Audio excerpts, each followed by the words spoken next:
war crimes so horrifying, so vile, that even the Nazis were like, whoa. Millions suffered under the Nazi regime, but perhaps none so more than twins. A Nazi was yelling in German, "Twins! Twins!" In a place full of horror, he was the most feared monster of them all. Mengele came in and gave me a minimum of 5 injections and declared, laughing, "Too bad. She's so young. She has only 2 weeks to live." And we're injecting them in the little kid's arm. We just shoot them right into the vein. The content of those injections, we didn't know then, nor do we know today. If I died, Miriam would have been given a lethal injection, but I refused to die.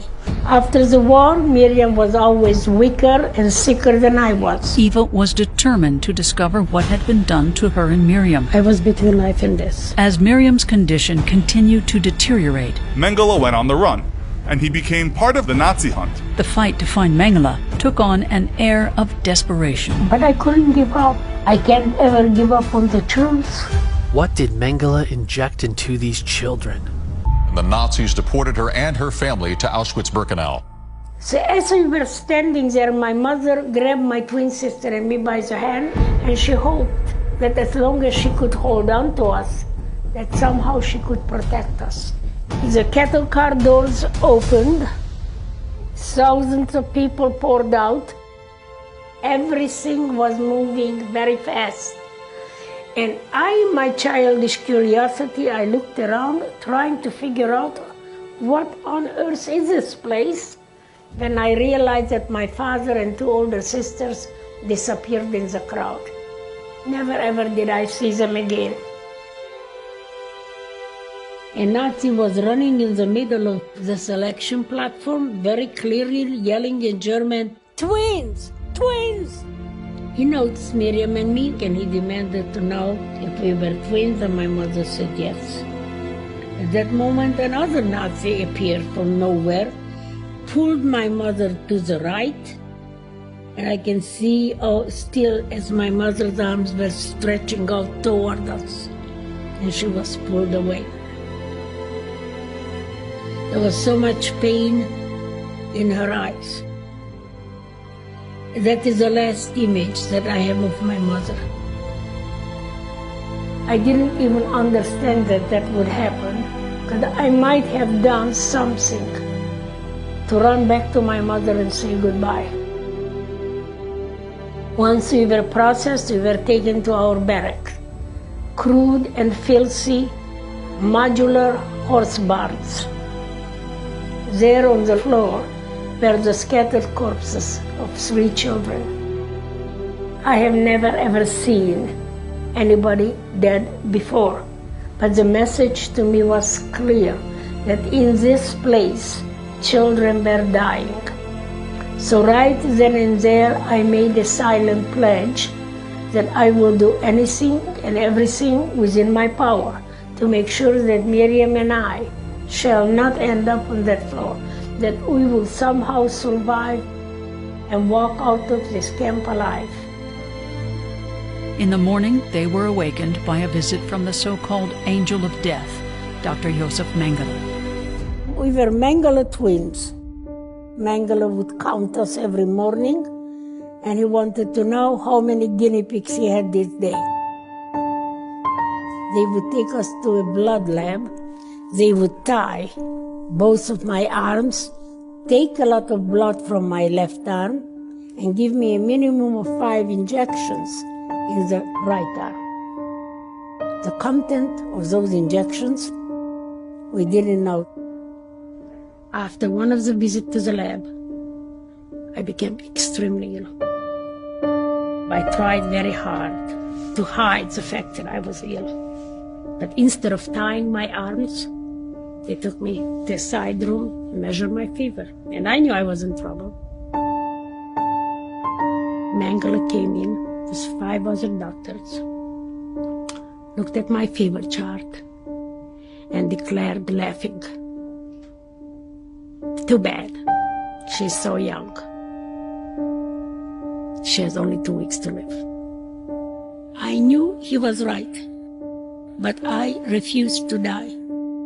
If I died, Miriam would have been given a lethal injection, so he could cut open both of our bodies and compare the autopsies.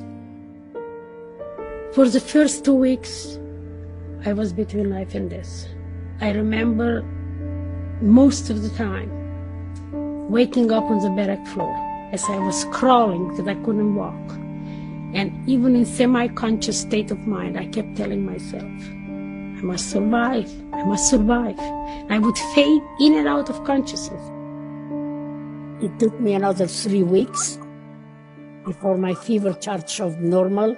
Miriam, when I got back, she was sitting on the bed, staring into space. When I asked her what happened to you, she said, I cannot talk about it.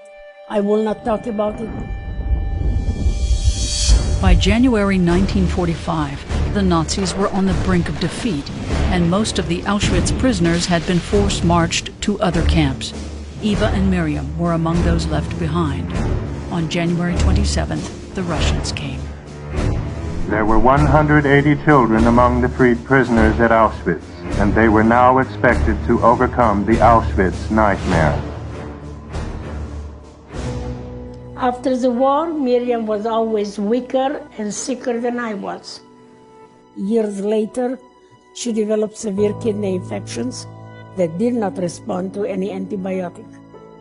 And they found out that Miriam's kidneys never grew larger than the size of a 10-year-old child. Her kidneys started to deteriorate. The doctors kept asking me to find our Auschwitz files.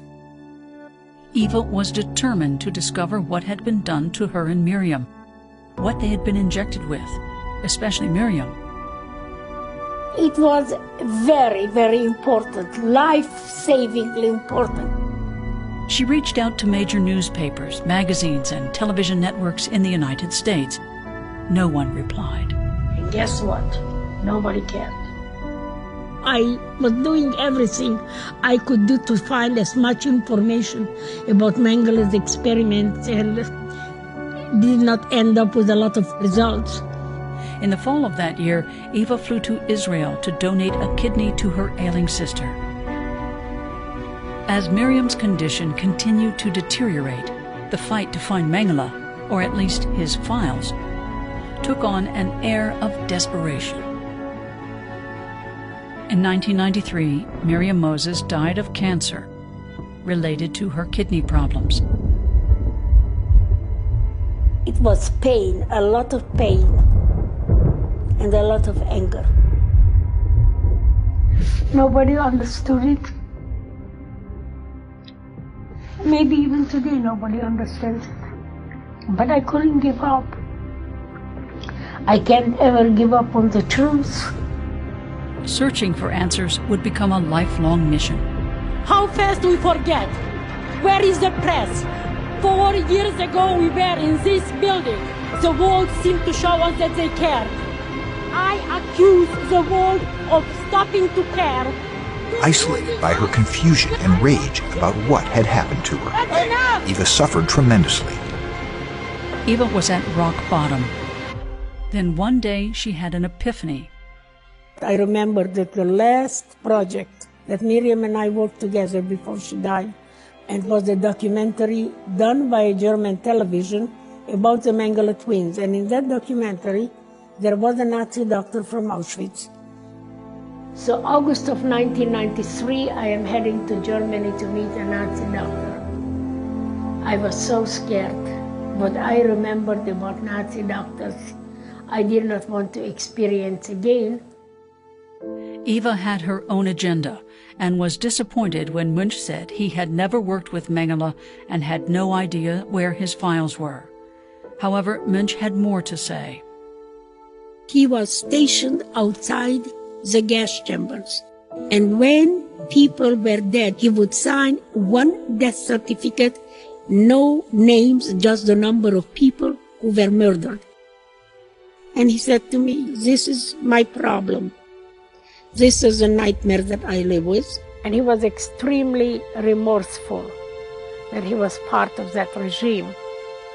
I asked him if he was willing to go with me to Auschwitz and make the same statement that he made to me. And he said he would love to.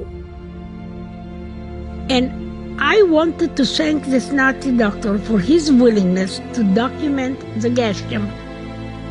I didn't know how to thank a Nazi. I didn't tell anybody about it because even to me it sounded strange. I didn't want anybody to change my mind. After 10 months, one morning I woke up and the following simple idea popped into my head. How about a letter of forgiveness from me to Dr. Munch? So I wanted my former English professor to correct my spelling. So I called her. She said to me, now Eva, very nice, you forgive this Dr. Munch. Your problem is not with Dr. Munch. Your problem is with Dr. Mengele. I was not quite ready to forgive Mengele. I never ever thought that I would ever forgive anybody. Miriam, the day that you left this world, I was not prepared